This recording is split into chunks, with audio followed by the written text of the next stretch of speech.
أعوذ بالله السميع العليم من الشيطان الرجيم من همزه ونفخه ونفثه بسم الله الرحمن الرحيم رب اشرح لي صدري ويسر لي أمري واحلل عقدة من لساني يفقهوا قولي ان الذین بے شک وہ لوگ کفروا سورہ بقرہ کی 6 آیت سے ہے.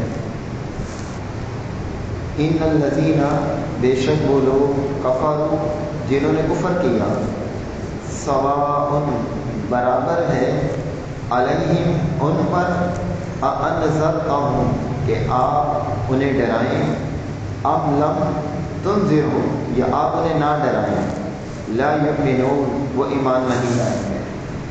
یہاں اس آیت کے اندر بعض ان کفار کا تذکرہ ہے جنہیں نبی علیہ السلام دعوت دے رہے تھے، سمجھا رہے تھے، لیکن وہ سمجھنے کے باوجود ماننے کے لیے تیار نہیں تھے. وہ جانتے تھے کہ اللہ رب ہے، نبی علیہ السلام کو سچا نہیں مانتے تھے، لیکن اس کے باوجود وہ حقیقت کو تسلیم نہیں کرتے تھے. اللہ تعالیٰ نے فرمایا کہ بعض کافروں میں سے بعض ایسے ہیں کہ اب انہیں ڈراؤ یا نہ ڈراؤ ان پر نصیحت کارگر نہیں ہوتی. یعنی جو شخص جان بوجھ کر نصیحت سے اعراض کرتا ہے، اب اسے قرآن کی آیتیں بتائیں، دلائل بتا دیں، سمجھا دیں، وہ دیکھنے کے بعد، سمجھنے کے بعد، سننے کے بعد اگر نہ مانے، ایک شخص اس کے پاس دلائل آ گئے، آپ نے اسے بتا دیا، سمجھا دیا، اب وہ دلیل دیکھنے کے بعد، دلیل سننے کے بعد بھی نہ مانے، پھر ایسا شخص کافر ہوتا ہے. اب اسے سمجھانا نہ سمجھانا برابر ہے کہ جب ایک شخص دلائل کو دیکھنے کے بعد مان ہی نہیں رہا، سمجھ ہی نہیں رہا، اب برابر ہے کہ اسے سمجھاؤں یا نہ سمجھاؤں، وہ ایمان نہیں لائیں گے. کیوں نہیں لائیں گے؟ ختم اللہ، ختم اللہ، ختم کہتے ہیں مہر کو، انگوٹھی کو بھی ختم کہتے ہیں کہ انگوٹھی سے مہر لگتی تھی. اور ختم جہاں نبی علیہ السلام کے متعلق یہ بات آئی نا، ما کان محمد ابا احد من رجالکم ولکن رسول اللہ وخاتم النبیین، کہ محمد صلی اللہ علیہ وسلم اللہ کے رسول ہیں اور خاتم النبیین ہیں، نبوت پر مہر لگانے والے ہیں. اب قادیانی اس سے ایک بات یہ بھی لیتے ہیں، وہ کہتے ہیں اس میں کہاں لکھا ہے کہ آخری نبی؟ یہاں تو کہ خاتم النبیین ہے، نبوت میں مہر لگانے والے. مہر کب لگتی ہے؟ جب آپ کوئی تحریر لکھتے ہیں، کوئی لیٹر لکھتے ہیں، کوئی خط لکھتے ہیں، تو اس خط کے آخر میں مہر لگتی ہے. اس کا معنی یہ ہوتا ہے کہ یہ خط اس ادارے کی طرف سے ہے. مہر لگنے کے بعد اگر اس کے نیچے کوئی ایک لائن لکھی ہو، 2 لائنیں لکھ دے، کوئی تیسری لائن لکھ دے، تو ان لائنوں کو لوگ ایکسیپٹ نہیں کرتے کہ یہ مہر لگنے کے بعد کسی نے لکھا ہے. اللہ تعالیٰ نے فرمایا کہ وخاتم النبیین، نبوت پر مہر ہے وہ، اب اس کے بعد کوئی نبی نہیں آئے. اگر کوئی اپنے آپ کو نبی کہے گا تو وہ جھوٹا ہے، کوئی کسی اور کو نبی مانے گا تب بھی وہ جھوٹا ہے. تو ختم کہتے ہیں مہر کو. ختم اللہ، اللہ نے مہر لگا دی علی قلوبہم، ان کے دلوں پر، وعلی سمعہم، اور ان کے کانوں پر، وعلی ابصارہم، اور ان کی آنکھوں پر، غشاوۃ، پردہ ہے. غشاوہ پردے کو کہا جاتا ہے. وَلَهُمْ عَذَابٌ، اور ان کے لیے عذاب، عذاب ہے عظیم، دکھ دینے والا، بڑا عذاب ہے ان کے لیے، بڑا عذاب. اللہ نے مہر لگا دی. مہر کب لگتی ہے؟ جب انسان سارے دلائل کو ٹھکرا دیتا ہے، پھر اللہ تعالیٰ مہر لگا دیتا ہے. پھر حقیقت سامنے آتی ہے لیکن سمجھائی نہیں دیتی. دیکھیں کبھی کبھی ایسا ہوتا ہے، میں آپ سے بات کر رہا ہوں اور میری توجہ اچانک کسی اور طرف چلی جاتی ہے، میں کسی چیز کو دیکھنے لگ جاتا ہوں اور اس میں اتنا مگن ہو جاتا ہوں کہ آپ کے کہے ہوئے جملے مجھے پتہ نہیں لگتے، اور آپ کہتے ہیں کہ میں نے یہ کہا، میں کہتا ہوں میں نے سنا نہیں، حالانکہ آپ کے سامنے بیٹھا ہوں، لیکن میری توجہ کسی اور چیز کی طرف ہوتی ہے تو میں آپ کے جملے سن بھی نہیں پاتا. سن بھی لیتا ہوں تو توجہ نہیں دے پاتا، تو اللہ تعالیٰ دلوں پر مہر لگا دیتا ہے۔ جو کفر کے اندر حد سے بڑھ جاتے ہیں، پھر سارے دلائل قرآن مجید کے، احادیث کے جتنے دلائل ان کے سامنے رکھے جاتے ہیں وہ نہیں مانتے، ان کے کانوں پر اور ان کے دل پر مہر لگ جاتی ہے۔ اچھا فرمایا وَعَلَىٰ أَبْصَارِهِمْ غِشَاوَةٌ، آنکھوں پر پردہ ہے۔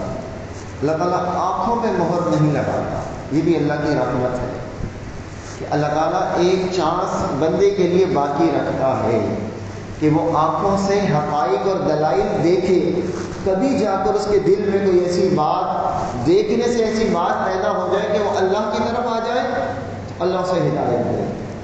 اللہ نے کانوں پر مہر لگائی، دل پر مہر لگائی، آنکھوں پہ پردہ آ گیا، اور پردہ ہٹتا بھی ہے۔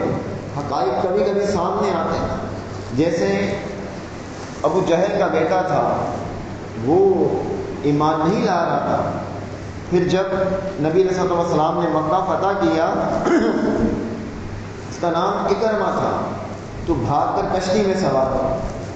اب کشتی بھنور میں پھنس گئی، لوگوں نے کہا کہ اللہ کو پکارو، مشرک تھے، کافر تھے، کہا اللہ کو پکارو، اب صرف اللہ نجات دے سکتا ہے۔ اب لوگ کہنے لگے اللہ کو پکارو، تو اکرمہ نے کہا کہ اب اگر اللہ نجات دے سکتا ہے تو محمد صلی اللہ علیہ وسلم کی بات صحیح ہے، خشکی میں بھی میرا اللہ ہی نجات دے سکتا ہے۔ اب دیکھیں 20 سال دعوت سنتا رہا اکرمہ، 20 سال نبی علیہ السلام کی، صحابہ کی بات سنتا رہا نا، نہیں مانا۔ کشتی کے اس منظر کو دیکھ کر ایمان کی طرف آ گیا، اللہ نے اس مہر کو توڑ دیا، وہ پھر صحابی بن گیا، ایمان لے آیا۔ اکرمہ بن ابی جہل نبی علیہ السلام پر ایمان لے آیا۔ تو اللہ تعالیٰ آنکھوں کو پردے میں لے آتا ہے لیکن مہر نہیں لگاتا، کہ انسان دنیا میں کبھی بھی آپ اسے سمجھائیں، بتائیں، شاید کسی موڑ پر اللہ اسے ہدایت دے۔ وَلَهُمْ عَذَابٌ عَظِيمٌ، ان کے لیے دکھ دینے والا بڑا عذاب ہے۔ شروع کی 5 آیات جو تھی وہ ایمان والوں کے لیے تھی، ایمان والوں کا تذکرہ تھا، ان کی نشانیاں اور علامات تھیں۔ یہ 2 آیتیں کافروں کے لیے ہیں، ان الذین کفروا، جو کافر ہیں۔ اب تیسرے گروہ کا تذکرہ ہے۔ تیسرا گروہ کون سا ہے؟ تیسرا گروہ وہ ہے جو منافقین کا ہے۔ 3 گروہ ہیں، ایک مومن، ایک کافر اور ایک منافق۔ سب سے زیادہ آیات، سب سے زیادہ وضاحت منافقین کے بارے میں قرآن نے کی ہے۔ منافق جو ہوتا ہے وہ کافر سے بھی زیادہ خطرناک ہوتا ہے۔ نبی علیہ السلام کے ساتھ جو لوگ تھے مکہ کے اندر، ان میں کوئی بھی منافق نہیں تھا۔ جب آپ مدینہ میں آئے تو مدینہ کے اندر لوگ اسلام پہ تھے، کچھ لوگ جو ظاہراً اسلام کے چاق و چوبند کو دیکھ رہے تھے کہ اسلام بڑھ رہا ہے، پھیل رہا ہے، اسلام ترقی کر رہا ہے، تو وہ دنیاوی مفاد حاصل کرنے کے لیے ظاہراً اسلام میں داخل ہو۔ ان کے دل میں ایمان نہیں تھا۔ ان کا سرگنا عبداللہ بن ابی تھا۔ عبداللہ بن ابی منافقین کا لیڈر تھا۔ اصل میں مسئلہ یہ تھا کہ مدینہ کے اندر یہودیوں کے بڑے بڑے گروہ تھے، ایک تھا اوس اور ایک تھا خزرج۔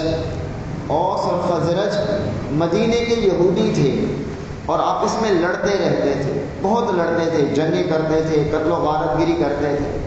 بلاخر تنگ آ گئے اور انہوں نے ایک معاہدہ کیا، اوس اور خزرج نے معاہدہ کیا کہ ہم آپس میں لڑتے ہیں، مدینے میں رہتے ہیں، ہمارا اپنا ہی نقصان ہوتا ہے، ہم ایسا کرتے ہیں کہ اپنے دونوں گروہوں میں سے کسی ایک کو بڑا بنا لیتے ہیں تاکہ ہماری یہ لڑائی ختم ہو جائے۔ اب جب یہ بات طے ہوئی تو انہوں نے عبداللہ بن ابی کو بڑا سردار بنا لیا، یہ طے ہو گیا۔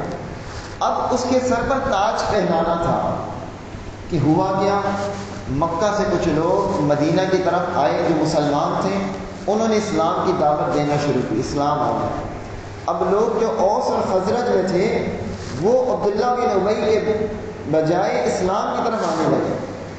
عبداللہ بن ابی جس کے بارے میں یہ طے ہو گیا تھا کہ یہ ہمارا لیڈر بنے گا، اس کی لیڈرشپ کھو گئی، وہ لیڈر نہیں بن سکا۔ جب وہ لیڈر نہیں بن سکا اس کے دل میں ایک ملال آ گیا اب وہ اسلام کی مخالفت بھی نہیں کرنا چاہتا تھا، وہ ظاہراً مسلمان ہو گیا، لیکن ہر موقع پر مسلمانوں کو نقصان پہنچاتا، تکلیفیں دیتا، عجیب عجیب باتیں کرتا۔ سورہ توبہ میں بھی کچھ وضاحتیں آئیں گی۔ تو منافقین کا پورا ایک گروہ موجود تھا۔ ان گروہوں کے بارے میں اللہ تعالیٰ نے ہمیں کچھ نشانیاں اور کچھ باتیں بتلائیں۔ فرمایا وَمِنَ النَّاسِ، اور لوگوں میں سے بعض ایسے ہیں، مَن یقول، جو کہتے ہیں، آمنا، ہم ایمان لائے، باللہ، اللہ پر، وبالیوم الآخر، اور قیامت کے دن پر، آخرت کے دن پر، وما ہم، اور نہیں ہے وہ، بمؤمنین، ایمان لانے والے۔ اللہ فرما رہا ہے کہ لوگوں میں بعض ایسے ہیں جو کہتے ہیں، زبان سے کہتے ہیں کہ ہم اللہ پر اور آخرت پر ایمان لائے، لیکن وہ ایمان لانے والے نہیں ہیں، وہ مومن نہیں ہیں۔ اللہ ان کے ایمان کی نفی کر رہا ہے، حالانکہ وہ منہ سے کہہ رہے کہ نہیں ایمان لائے۔ اللہ کیوں نفی کر رہا ہے؟ اللہ تعالیٰ کیوں نفی کر رہا ہے؟ کبھی ہم نے سوچا؟ ہم نے یہ آیت پڑھی کہ وَمِنَ النَّاسِ مَن يَقُولُ آمَنَّا بِاللَّهِ وَبِالْيَوْمِ الْآخِرِ، کہ لوگوں میں بعض ایسے کہتے ہیں کہ ہم اللہ پر اور آخرت پر ایمان لائے۔ وہ کہہ رہے ہیں، ایک شخص اپنے منہ سے کہہ رہا ہے کہ میں ایمان لایا، لیکن اللہ فرما رہا ہے وَمَا هُم بِمُؤْمِنِينَ، یہ مومن نہیں ہے۔ کیوں کہہ رہا ہے؟ اللہ نے فرماتا ہے سورہ منافقون کی پہلی آیت میں، بسم اللہ الرحمن الرحیم، اذا جاءك المنافقون قالوا نشهد انك لرسول الله والله يعلم انك لرسول والله يشهد ان المنافقين لكاذبون۔ اللہ فرماتا ہے کہ منافقین آپ کے پاس آتے ہیں اور کہتے ہیں کہ ہم گواہی دیتے ہیں کہ آپ اللہ کے رسول ہیں، ہم گواہی دیتے ہیں کہ آپ اللہ کے رسول ہیں۔ واللہ یعلم، اللہ جانتا ہے کہ آپ اللہ کے رسول ہیں۔ اللہ نے فرمایا کہ اللہ جانتا ہے کہ آپ اللہ کے رسول ہیں۔ واللہ یشہد ان المنافقین لکاذبون، اللہ گواہی دیتا ہے کہ یہ منافق جھوٹے ہیں۔ اصل میں اللہ ان کی شہادت کیوں نہیں مانتا؟ وہ زبان سے کہہ رہے ہیں کہ ہم اللہ پر ایمان لائے، ہم آخرت پر ایمان لائے، ہم اللہ کے رسول کو مانتے ہیں، ہم اللہ کے رسول کو رسول مانتے ہیں، لیکن اللہ کہہ رہا وما ہم بمؤمنین، یہ مومن نہیں۔ ان کے دل میں ایمان نہیں تھا، وہ دل سے یہ بات نہیں کہہ رہے تھے، وہ زبانی کہہ رہے تھے۔ اللہ کو زبانی نہیں چاہیے، دل اور زبان اور جسم، یہ تینوں چیزیں اگر آپ کا ساتھ دیں گی تو آپ مومن ہوں گے۔ اگر آپ زبان سے کہتے رہیں، میں زبان سے کہتا ہوں کہ میں مومن ہوں، لیکن میرے دل میں اسلام کے لیے محبت نہیں، بغض ہے، میں لوگوں کو دکھانے کے لیے یہ ظاہر کرتا ہوں کہ میں مسلمان ہوں، اللہ اسے اسلام کو قبول نہیں کرے گا۔ اور میں ظاہراً کفر کروں، لوگ مجھے کافر سمجھیں، لیکن میرے دل میں ایمان ہو، میرا دل ایمان ہو، اللہ ایسے ایمان کو بھی قبول نہیں کرتا۔ اگر ایک شخص دل میں مانے کہ آپ اللہ کے سچے رسول ہیں، اللہ رب ہے، لیکن زبان سے شہادتین کا اقرار نہ کرے، اللہ نہیں مانے گا۔ جیسے ابو طالب تھا، ابو طالب دل سے جانتا تھا کہ اللہ رب ہے، ابو طالب دل سے جانتا تھا کہ محمد صلی اللہ علیہ وسلم اللہ کے رسول ہیں، یہ جانتا تھا ابو طالب۔ نبی صلی اللہ علیہ وسلم نے کہا کہ چچا میرے کان میں کلمہ پڑھ دو، میں اللہ کے پاس جھگڑا کروں گا، کلمہ تو پڑھ دو، زبان سے اقرار تو کرو۔ ابو طالب نے کہا نہیں، میں لوگوں کے طعنے برداشت نہیں کر سکتا، جہنم کی آگ برداشت کر سکتا، بغیر کلمہ پڑھے فوت ہو۔ صحابہ نے پوچھا اللہ کے رسول صلی اللہ علیہ وسلم، ابو طالب آپ کی بڑی حمایت کرتے تھے، کوئی فائدہ ہوگا ابو طالب کو؟ فرمایا جہنم کے اندر سب سے ہلکا عذاب ابو طالب کو ہوگا، پوری جہنم۔ صحیح مسلم کی حدیث ہے، صرف آگ کی 2 جوتیاں پہنائی جائیں گی، بس جسم آگ میں نہیں ہوگا، صرف پیروں میں آگ کی 2 جوتیاں پہنائی جائیں گی، اس جوتیوں سے ابو طالب کا دماغ ایسے کھول رہا ہوگا جیسے ہڈیاں ہوگا، سب سے ہلکا عذاب ہوگا۔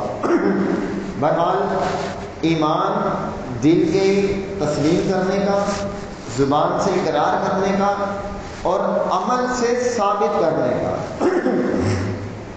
اسی وجہ سے کل جب ہم نے پڑھا تھا ایمان کے بعد سب سے پہلی چیز کیا بتائی گئی؟ نماز، الذین یؤمنون بالغیب ویقیمون الصلاۃ۔ ایمان کے بعد سب سے پہلے نماز ہے۔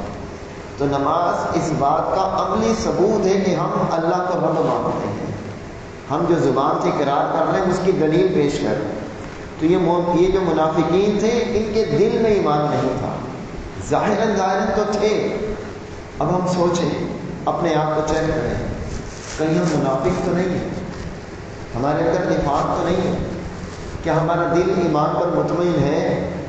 اور صحابہ ڈرا کرتے تھے نفاق سے، انہیں خوف ہوتا تھا کہیں منافق نہ ہو جائے.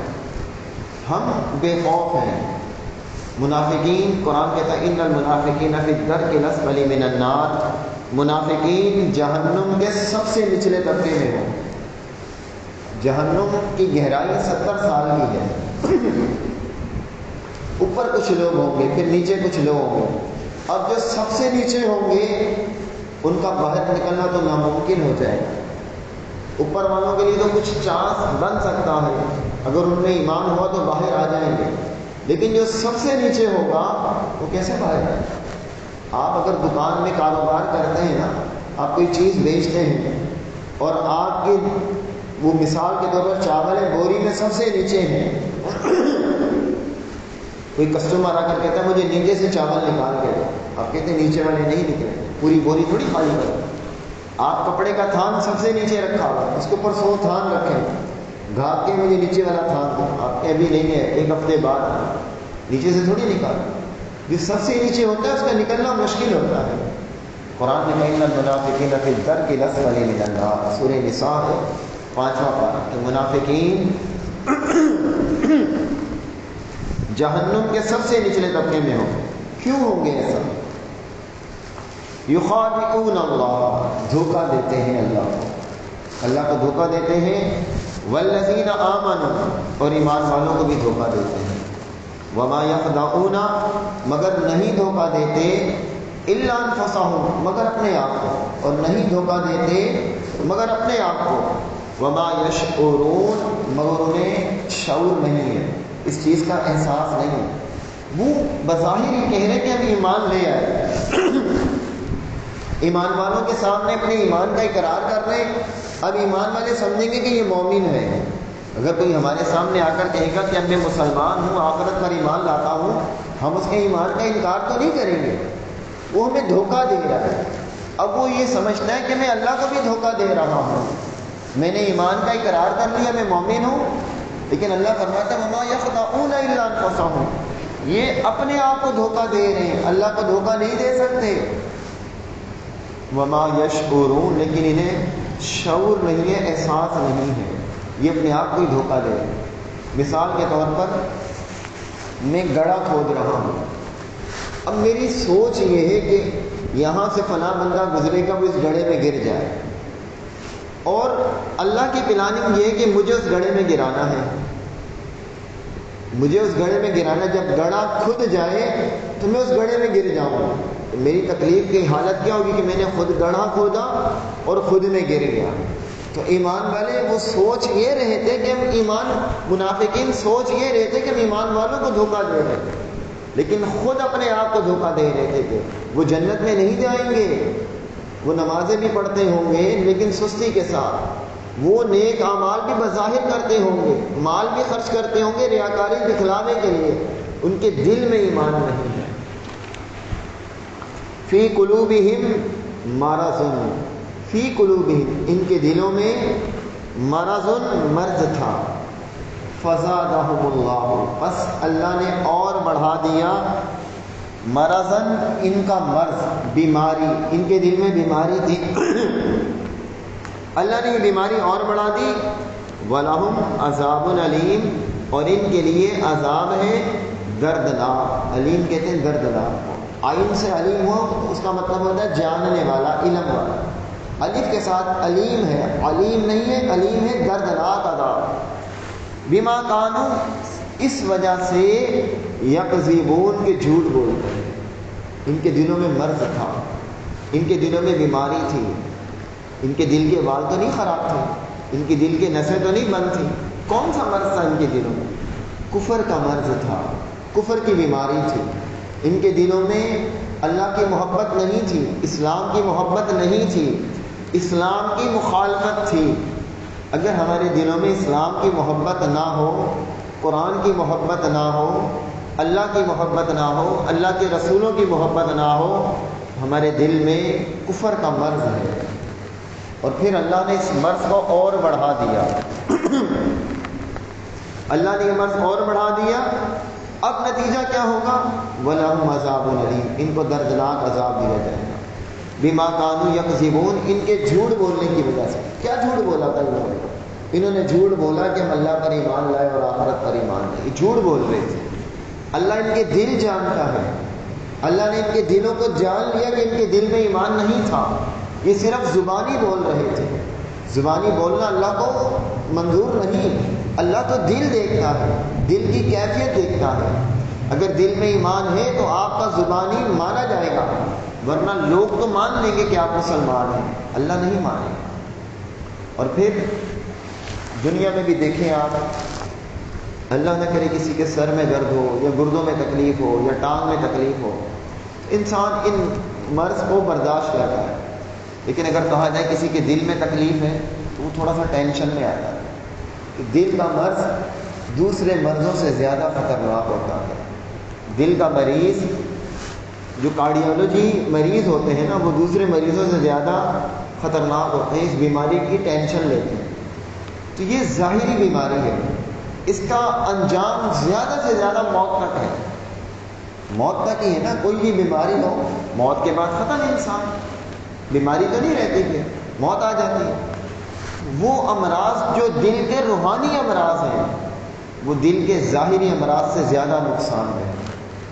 اللہ تعالیٰ قیامت والے دن دل چیک کرے گا، یوم لا ینفع مال ولا بنون، قیامت والے دن مال اور بیٹے کام نہیں آئیں گے، الا من اتى اللہ بقلب سلیم، جو قلب سلیم لے کر آئے گا۔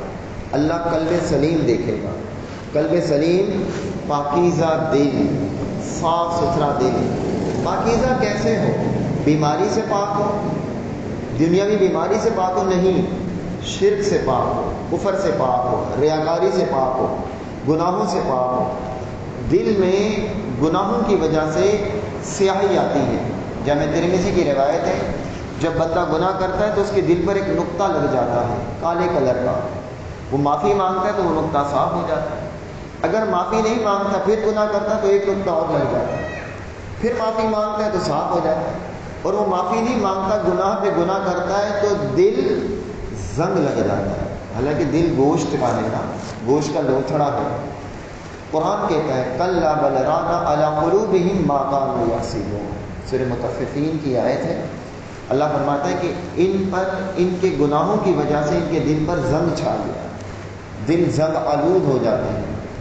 اور پتہ ہے آپ کو، دل جو ہے، ہم آج تک یہ سمجھتے ہیں کہ انسان دماغ سے سوچتا ہے۔ کوئی شخص بے وقوفوں والا کام کرے نا، بولتے ہیں دماغ نہیں ہے، دماغ سے کام نہیں لیتے، لیکن انسان دماغ سے نہیں سوچتا، انسان دماغ سے نہیں سوچتا، دماغ اس کے جسم کو کنٹرول کرتا ہے۔ دماغ میں نسیں ہوتی ہیں جو اسے پیغام دیتی ہیں، وہ ہاتھوں کو چلاتا ہے، آنکھوں کو چلاتا ہے، پیروں کو چلاتا ہے، دماغ سے وہ جسم کو چلاتا ہے۔ جب اللہ نہ کرے کسی کا دماغ مفلوج ہو جاتا ہے، کوئی نس ڈیمیج ہو جاتی ہے، نس پھٹ جاتی ہے، نس ناکارہ ہو جاتی ہے، تو اسے فالج ہوتا ہے۔ فالج اس مریض کو ہوتا ہے جس کے دماغ میں کوئی پرابلم ہوتی ہے۔ انسان سوچتا کہاں سے؟ دل سے۔ سوچنے کا مقام دل ہے، دماغ نہیں ہے۔ قرآن مجید کی بے شمار آیات ہیں اس پر۔ اللہ فرماتا ہے افلا یتدبرون القرآن، کیا قرآن میں تدبر نہیں کرتے؟ قرآن میں غور و فکر نہیں کرتے؟ ام علی قلوب اقفالها، یہ ان کے دل تالے میں ہیں، ان کے دلوں پہ تالے لگے ہوئے ہیں۔ لن ینال اللہ لحومها ولا دماؤها ولکن ینالہ التقوی منکم، اللہ تعالیٰ کے پاس تقوی جاتا ہے جو دل میں ہوتا ہے۔ سوچنے اور سمجھنے کی صلاحیت دل میں ہوتی ہے، دل سوچتا ہے۔ اچھا، ہم یہ بات مانتے بھی ہیں، کیسے مانتے ہیں؟ فطرت ہے نا یہ۔ آپ کسی سے، آپ کی شادی کرنے کا ارادہ ہے، آپ کو کوئی کاروبار کرنے کا ارادہ ہے، کوئی گھر خریدنے کا ارادہ ہے، آپ کیا کہتے ہیں؟ میرا دل چاہتا ہے۔ کہ میں یہ گھر لے لوں، میرا دل چاہتا ہے کہ میں یہ کاروبار کروں، میرا دل چاہتا ہے کہ میں وہاں رشتہ کروں۔ آپ نے کہا میرا دماغ چاہتا ہے کہ میں وہاں کاروبار کروں، میرا دماغ چاہتا ہے میں یہ گھر لے لوں۔ آپ کے دل نے سوچا کہ آپ اس گھر کو لے لو، سوچنے کی صلاحیت دل میں ہے۔ اللہ تعالیٰ نے دلوں میں جب مہر لگا دی، دلوں میں مرض آ گیا، دل بیمار ہو گئے، تو پھر اللہ کے بارے میں کیا سوچیں گے؟ شیطان وسواس بھی کہاں ڈالتا ہے؟ دلوں میں۔ الذی یوسوس فی صدور الناس، سوچنے سمجھنے کی صلاحیت دل میں ہے۔ وَإِذَا قِيلَ لَهُمْ، اور جب کہا جاتا ہے ان سے، منافقین سے، لا تفسدوا، مت فساد کرو، فی الارض، زمین میں، قالوا، وہ کہتے ہیں، انما نحن، بے شک ہم تو، مصلحون، اصلاح کرنے والے ہیں۔ منافقین فساد کرتے ہیں۔ فساد کیا ہوتا ہے؟ فساد لڑائی جھگڑا ہی نہیں ہوتا۔ ہم یہ سمجھتے ہیں کہ صرف لڑنا اور جھگڑنا یہی فساد ہے، گناہ بھی فساد ہے۔ مفسد کہتے ہیں صحیح چیز کو خراب کر دینا، صحیح چیز کو خراب کر دینا، اس کو فساد کہتے ہیں۔ کبھی کبھی ہمارے جسم میں جو خون ہے نا، ڈاکٹر کیا کہتے ہیں؟ خون مفسد ہو گیا، فاسد ہو گیا۔ اس کا کیا مطلب؟ خون اندر لڑ رہا ہے؟ نہیں، خون کے اندر کوئی نقص پیدا ہو گیا، خون کے اندر کوئی کمی اور کوتاہی آ گئی ہے، خون مفسد ہو گیا۔ تو معاشرے کے اندر جب اللہ کے احکامات کے مطابق عمل نہیں ہوتا تو فساد ہوتا ہے۔ فساد لڑائی جھگڑے کا ہی نام نہیں ہے۔ میاں اور بیوی اور بچے اگر گھر میں خوشی سے نہیں رہ رہے ہیں، ایک دوسرے سے منہ بنے ہوئے، ایک دوسرے سے ناراض ہیں، تو یہ فساد ہے۔ رشتہ دار آپس میں روٹھے بیٹھے ہیں، وہ قتل و غارت گری تو نہیں کر رہے، لیکن آپس میں بات چیت بند ہے، یہ فساد ہے۔ تو منافقین فساد چاہتے ہیں، یہ منافقین کا شیوا ہے۔ اللہ کے احکامات کے مطابق زندگی نہ گزاری جائے تو یہ فساد ہے۔ فساد کیا ہے؟ اللہ کے احکامات کے مطابق زندگی نہ گزاری جائے۔ تو منافقین فساد چاہتے ہیں، ان سے کہا جاتا ہے کہ فساد نہ کرو، تو کہتے ہیں کہ انما نحن مصلحون، ہم تو اصلاح کرنے والے ہیں، ہم تو لوگوں کو سدھار رہے ہیں، ہم تو دین کے ٹھیکیدار بن جاتے ہیں، لیڈر بن جاتے ہیں کہ ہم سدھار رہے ہیں۔ آج آپ دیکھ لیں لوگوں کا کیا حال ہے، جو بڑے بڑے لوگ اپنے آپ کو کہتے ہیں کہ ہم لوگوں کے خیر خواہ ہیں، ہم لوگوں کے خیر خواہ ہیں، جب چھانبین ہوتی ہے، اینڈ پہ جاتے ہیں تو پتہ چلتا ہے لوگوں کو یہی لوٹ رہے تھے، لوگوں کے ساتھ زیادتیاں یہی کر رہے تھے۔ جو بڑے بن کر لوگوں کی اصلاح کے ٹھیکیدار بنتے ہیں وہی فساد کر رہے ہوتے ہیں۔ اللہ فرماتا ہے الا، خبردار، یہ جملہ الگ ہے نا، جسے کہتے ہیں ہوشیار، خبردار، تنبیہ کے لیے استعمال ہو رہا ہے۔ انہم، بے شک وہ، ہم المفسدون، وہی فساد کرنے والے ہیں، ولکن لا یشعرون، لیکن جانتے نہیں، انہیں شعور نہیں۔ منافقین ہی فساد کرنے والے ہیں۔ وَإِذَا قِيلَ لَهُمْ، اور جب ان سے کہا جاتا ہے آمنوا، ایمان لاؤ، کما آمن الناس، جیسے لوگ ایمان لائے، لوگوں سے مراد صحابہ، قالوا، کہتے ہیں، انؤمن، کیا ہم ایمان لائے، کما، جیسے، آمن السفہاء، بے وقوف لوگ ایمان لائے، الا انہم، خبردار، بے شک یہی لوگ، ہم السفہاء، بے وقوف ہیں، ولکن لا یعلمون، لیکن جانتے نہیں۔ ابھی اپنے آپ کو ایمان والا تو کہتے تھے، پچھلی آیت میں کیا کہا؟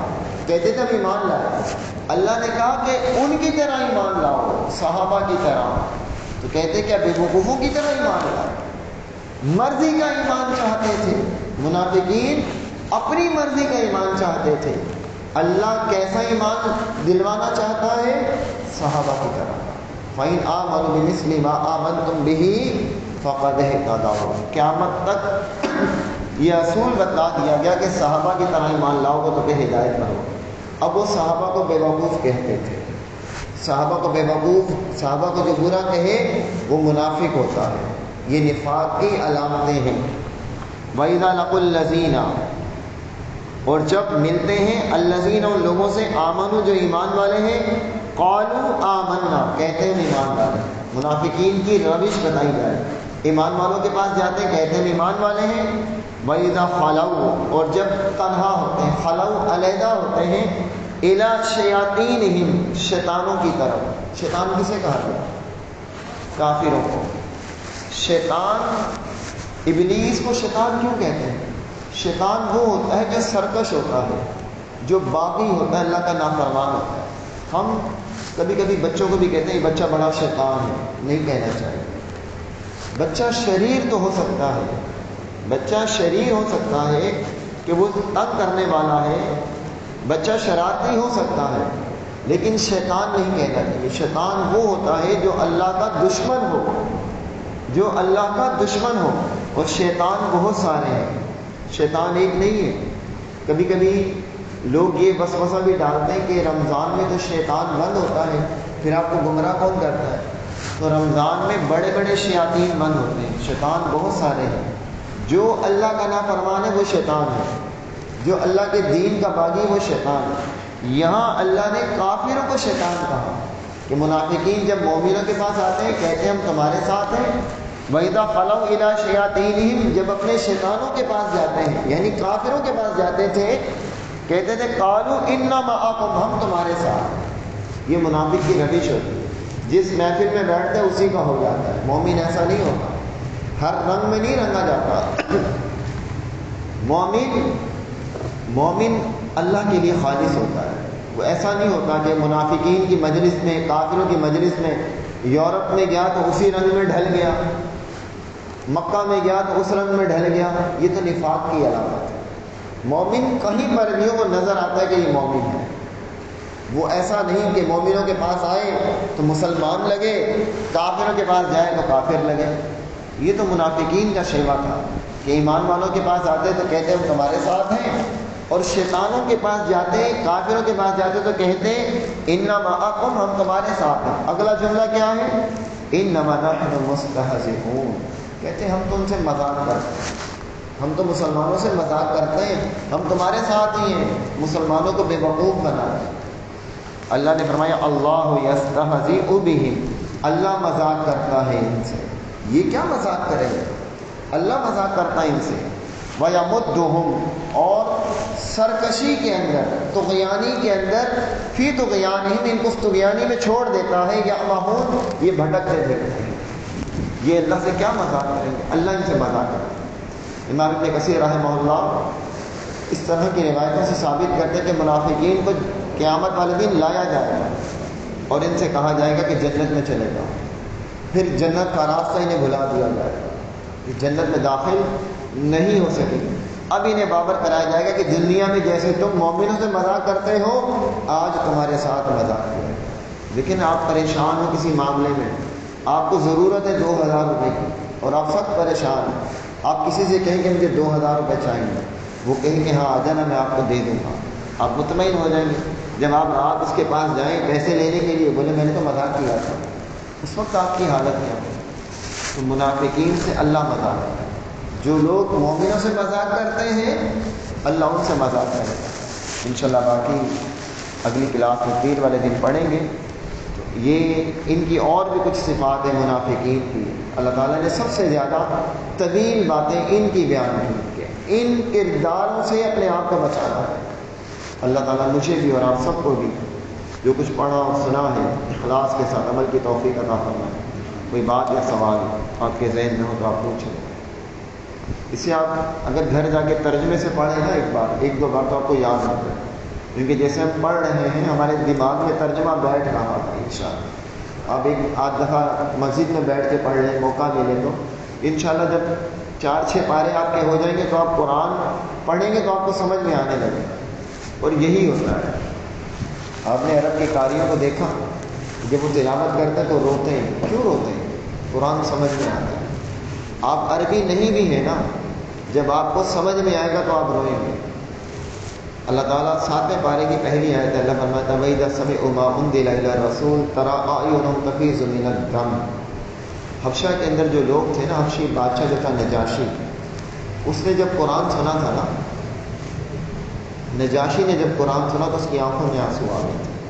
اللہ نے اس بات کا تذکرہ کیا وَإِذَا سَمِعُوا، اور جب سنا مَا أُنزِلَ إِلَى الرَّسُولِ، جو رسول پر نازل ہوا ہے، ترا اعینہم تفیض من الدم، آپ انہیں دیکھتے ہیں تو ان کی آنکھوں میں آنسو آ جاتے ہیں۔ جب قرآن کی حقیقت پتہ چلتی ہے نا کہ اللہ کی کتاب ہے، اللہ کا کلام ہے، آپ کا بیٹا آپ سے دور ہو اور اس کا خط آئے، میسیج آئے اور کوئی دردناک بات لکھی ہوئی ہو تو پڑھ کے آنکھوں میں آنسو آ جاتے ہیں۔